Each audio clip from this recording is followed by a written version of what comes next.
Hey, I started off with this old ceramic urn I picked up at the Goodwill. I threw some E6000 glue on it with some hot glue and attached it to the back of this round wooden board. I also found at the Goodwill it had some just kind of spring sign on it.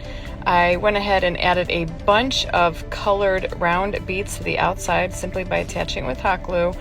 And then I went and I covered the entire thing in a white chalk paint. I gave it a good coat.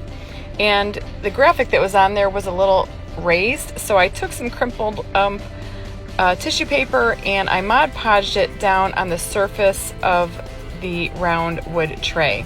I then went ahead and took this fleur-de-lis ornament that I had and traced it on to the top of my board, and then went ahead and gave it a black and white check design inspired by the fabulous Mackenzie Childs.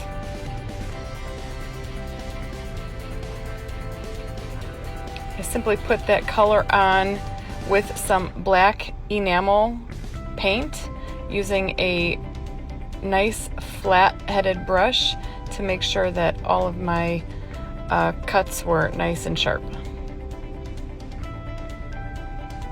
After I got done putting the black checks on there, I went over it with a black marker and I just outlined the fleur-de-lis.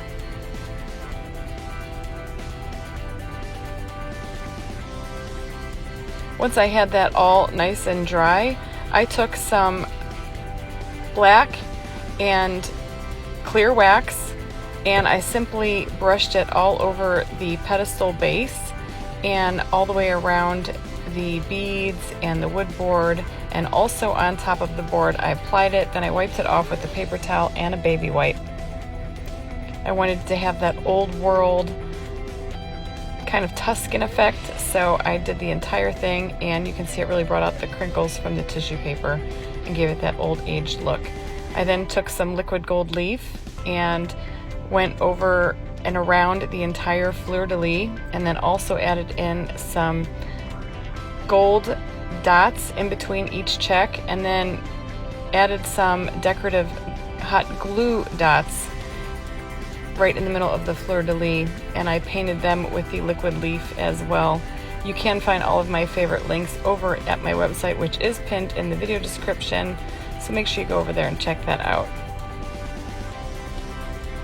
Once I got that all done, I did go ahead and add some black stripes and added some different colors and gave it a little bit of a whimsical bottom on the base, and I added some antique old rub and buff to the highlights of that down at the bottom also. And then for a finishing touch, I went ahead and added some medium-sized jute rope all the way around the outside of the beads, and then also along the inside of the beaded edge on top as well. And there you have it. It's fabulous.